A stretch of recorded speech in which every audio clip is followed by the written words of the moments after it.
December 1942.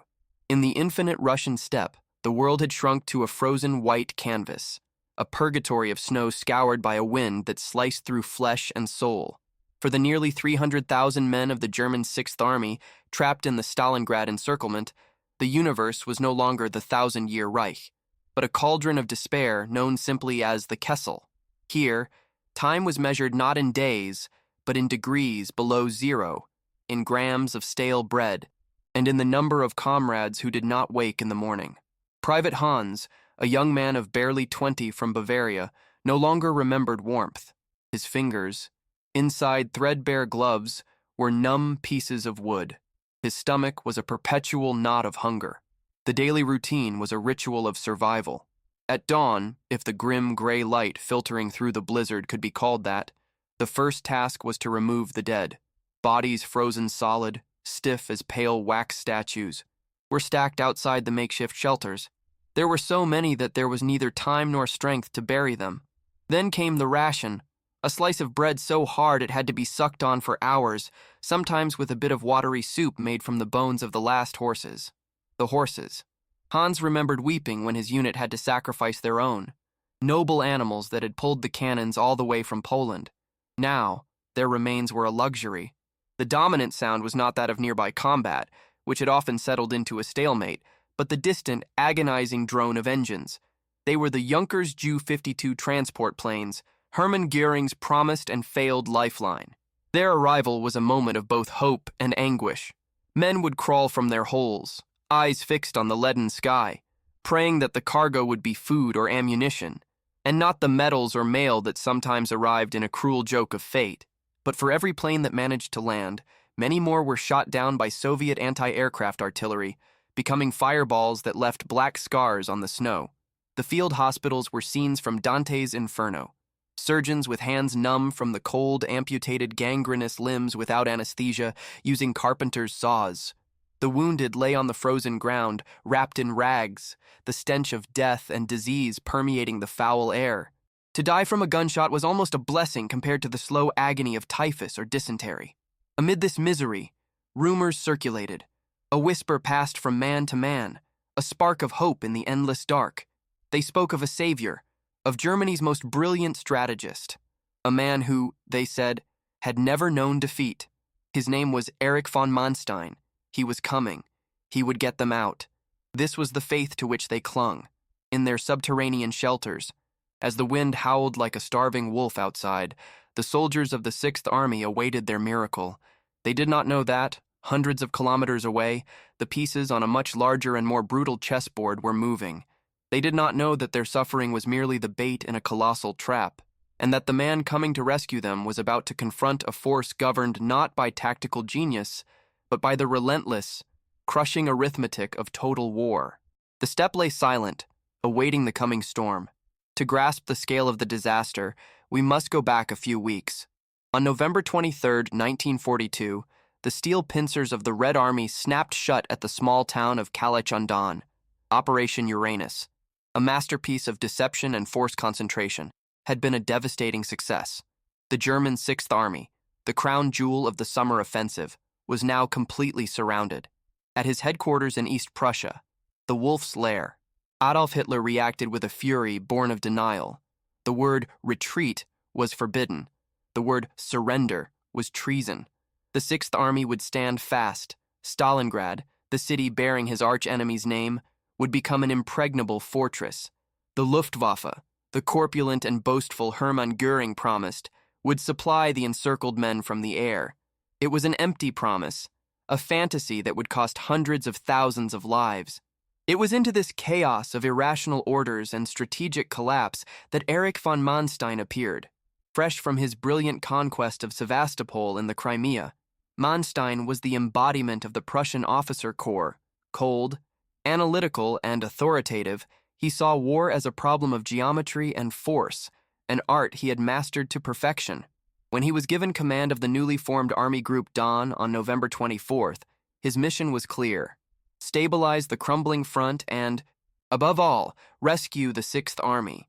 To him, the situation in Stalingrad was not a question of will or ideology, but a catastrophic operational error made by an Austrian corporal who fancied himself a military genius.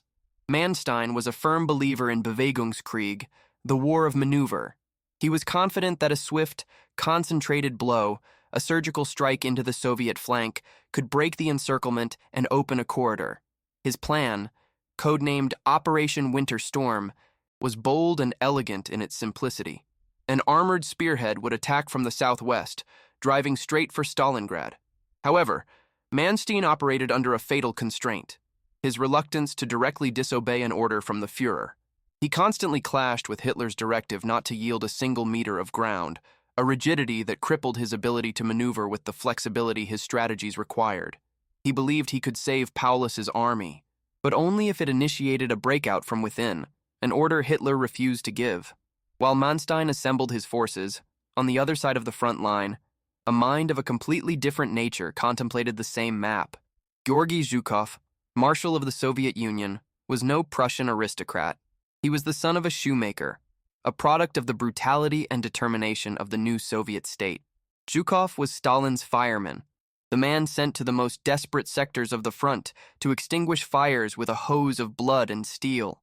He was ruthless, demanding to the point of cruelty, and possessed an iron will that bent men and armies alike.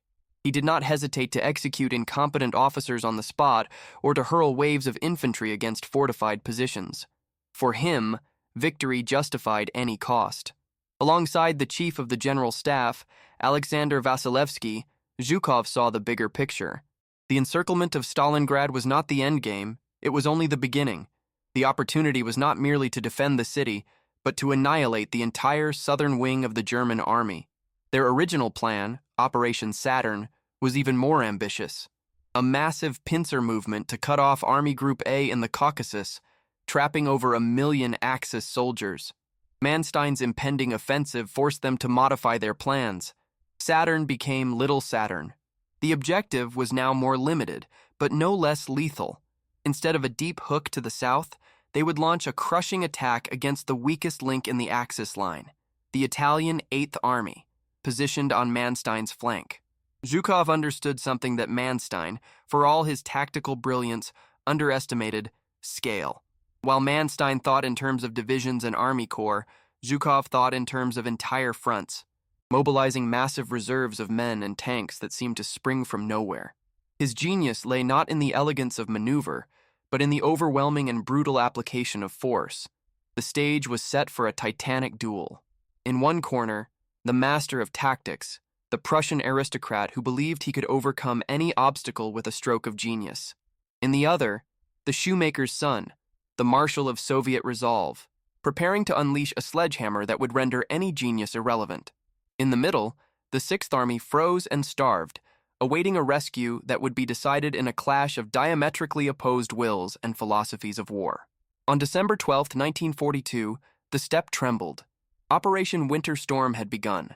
Manstein's spearhead, the LVI Panzer Corps under the veteran General Hermann Hoth, lunged forward. The 6th Panzer Division, an elite unit fresh from France with its long-barreled Panzer I-4 tanks and rested crews, shattered the first lines of the weakened Soviet 51st Army. The initial advance was spectacular. The panzers, painted white for camouflage in the snow, moved like predators across the open terrain, with Stuka dive bombers howling overhead. On the first day, they covered nearly 60 kilometers, a speed reminiscent of the glory days of the Blitzkrieg in 1940. A wave of optimism swept through Manstein's headquarters. The plan was working. Inside the Kessel, Paulus's men listened to the rumble of distant cannon fire. It was the sweetest sound they had heard in weeks. It was the sound of hope. Manstein was keeping his promise. But the steppe is a patient adversary. As the Germans advanced, Soviet resistance stiffened. These were not the demoralized troops of 1941. These men fought with desperate ferocity, using the frozen terrain to their advantage, ambushing tanks with anti-tank rifles and defending every miserable village to the last man. The advance slowed to a bloody crawl. Meanwhile, at the Stavka headquarters, Zhukov and Vasilevsky watched Hoth's advance on their map. The German spearhead was a dagger aimed at the heart of their victory, and they knew they had to stop it. It was at this moment of maximum tension that they made a decision that would change the course of the battle, and perhaps the war. Their trump card was the Second Guards Army, commanded by the formidable General Rodion Malinovsky. It was an elite formation, with over 100,000 men and hundreds of tanks, held in reserve for the second phase of the offensive. Its original destination was to attack south, toward Rostov, to complete the Great Caucasus encirclement. But Zhukov, with his predatory instinct, saw that the immediate priority was to crush the relief operation.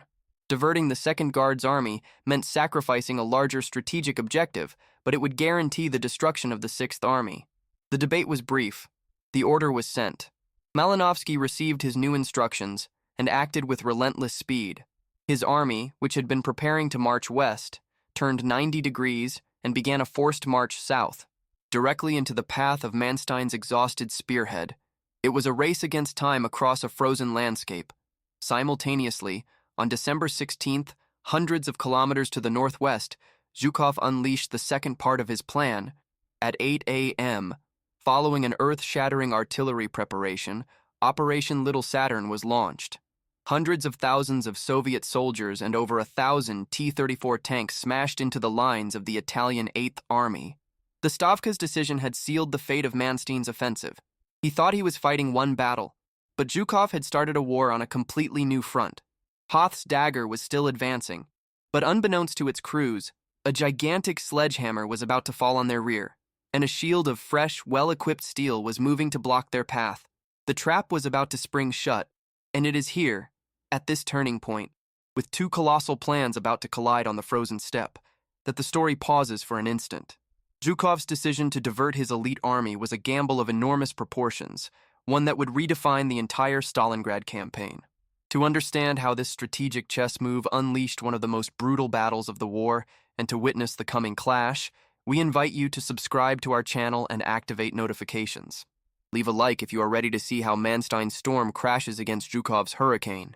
The battle for the Mishkova River is about to begin. Manstein's hope and Zhukov's reality were destined to collide on the frozen banks of a small river called the Mishkova. But before the German spearhead reached that point, it had to fight for every meter of blood-soaked snow. The battle for the village of Verkhnekunsky became a microcosm of the war's brutality in the east. For 3 days, the village changed hands several times. The Panzer Grenadiers of the 6th Panzer Division, veterans of France, found themselves in a completely different kind of combat. Soviet soldiers, entrenched in the cellars of wooden huts, refused to yield. A German lieutenant described how his men would take a house, only to be attacked from underground by men who had sworn to die there. Tank duels were fought at point-blank range. A Panzer IV, with its powerful 75mm gun, could destroy a T-34 at long distance. But in the chaos of the village, T-34s would suddenly appear on the flanks, their own cannons roaring. The crews on both sides lived in a state of constant tension, knowing that a single hit in the right place would turn their vehicle into a flaming steel coffin. While the struggle for Verkhnekunsky consumed the strength of Hoth's vanguard, the real disaster was unfolding on his flank. On December 16th, Operation Little Saturn struck the Italian Eighth Army with the force of a natural disaster. The Italian soldiers, brave but ill-equipped for the Russian winter, with weapons that froze and inadequate uniforms, never stood a chance. Hundreds of Katyusha rocket batteries swept their positions with apocalyptic fire, followed by a tide of T-34 tanks and masses of Soviet infantry charging through the snow. Within 48 hours, the Italian front ceased to exist. It became a mob of terrified men fleeing westward, hunted down and annihilated by Soviet mobile units. Manstein's flank was not threatened, it had evaporated. Oblivious to the full scale of this catastrophe, the LVII Panzer Corps pressed on. After finally securing Verkhnekunsky, the exhausted German divisions clawed their way forward. On December 19th, they reached their high water mark. The crews of the 6th Panzer Division reached the banks of the Mishkova River. Through their sights, only 48 kilometers away, some swore they could see the glow of fires from Stalingrad and the distant flashes of anti-aircraft artillery. They were so close. But what they found at the Mishkova was not glory, but the end of the line. Waiting for them on the other side of the frozen river was Rodion Malinovsky's Second Guards Army. Fresh, well-fed, fully equipped for winter, and with a burning hatred in their hearts, the Guards had completed their forced march and dug in on the commanding heights. The confrontation was brutal and one-sided. The German panzers, low on fuel and ammunition, tried to cross the river, only to be met by a wall of artillery and anti-tank fire. One German tank commander recounted destroying 3 T-34s, only to see 10 more emerge from the blizzard to take their place. It was a battle of German quality against Soviet quantity, and quantity has a quality all its own. The German infantry, their faces blackened by fatigue and frost, tried to assault the Soviet positions but were mown down by Maxim machine guns. The Stukas tried to provide air support, but the sky was swarming with Soviet fighters. For every step the Germans took, Malinovsky's guards counterattacked with overwhelming force. Manstein's offensive was not defeated.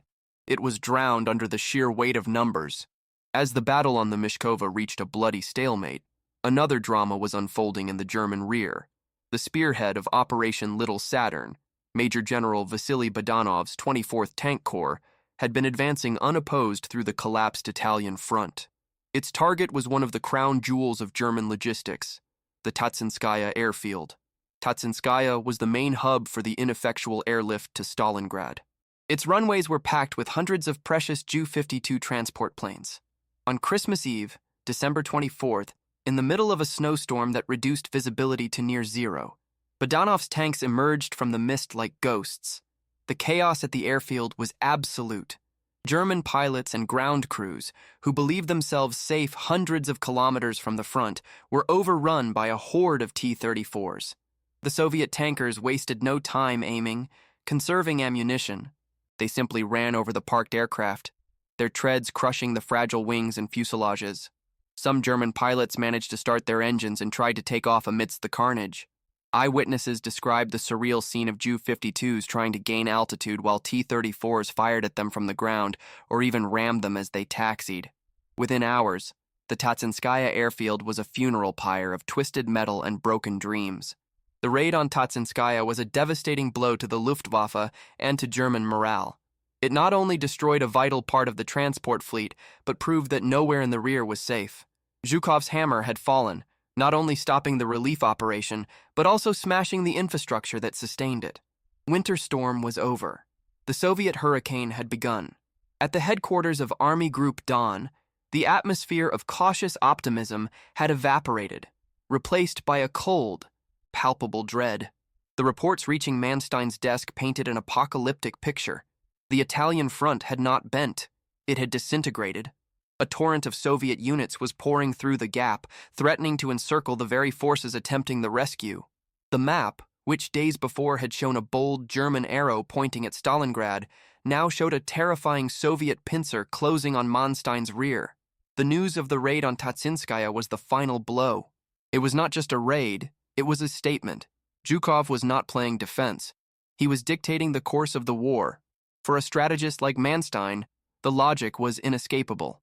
To continue the advance to the Mishkova was no longer a relief operation. It was collective suicide. The LVII Panzer Corps, his finest unit, was at risk of being cut off and destroyed, sharing the same fate as the 6th Army it was trying to save. It was a moment of bitter irony.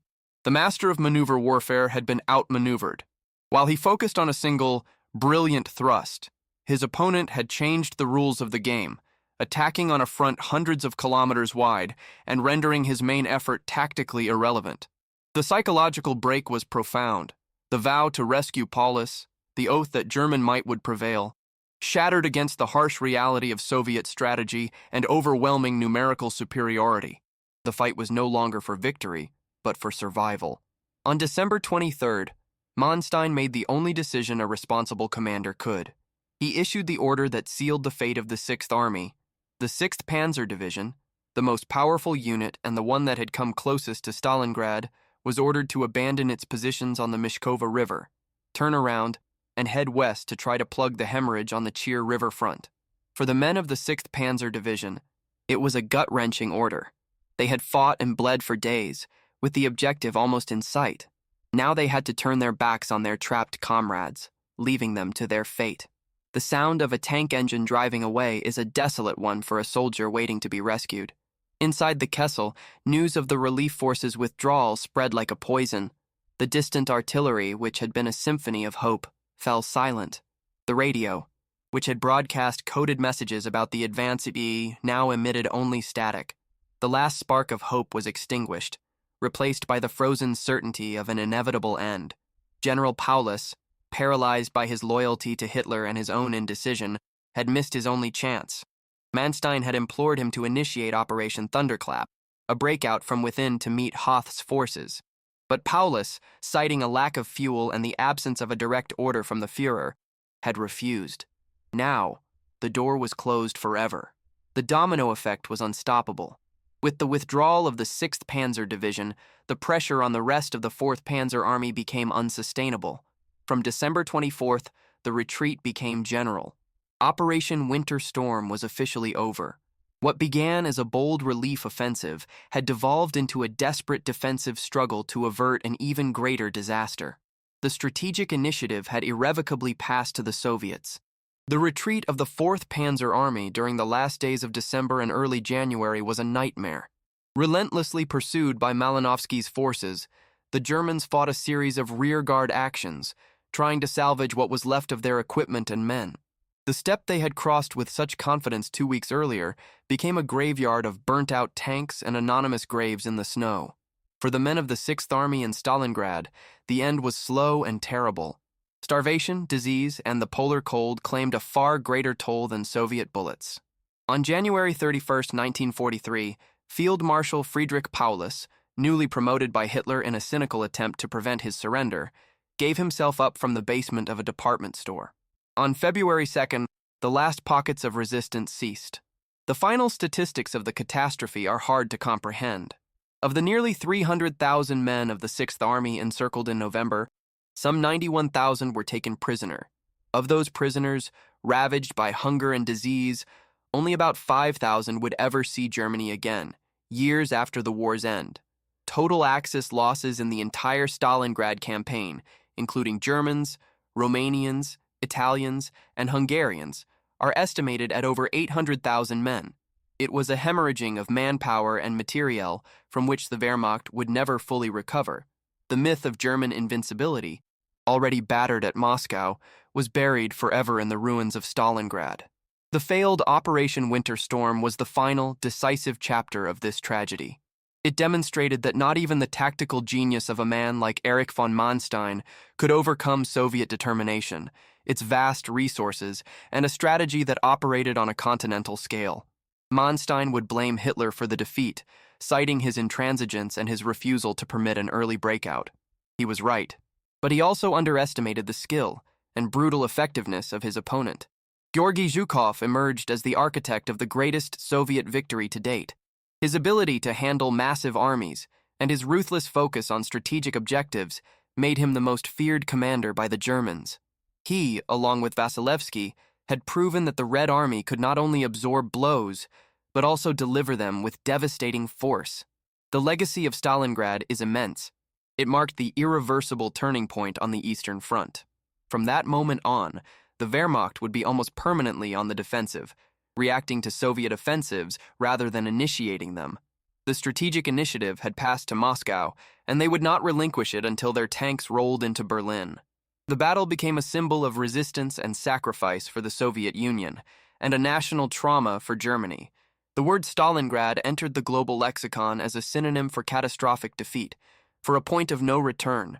Manstein's promise to rescue Paulus in 7 days had vanished on the frozen wind of the steppe, shattered in 72 hours by a storm far greater and more powerful than his own.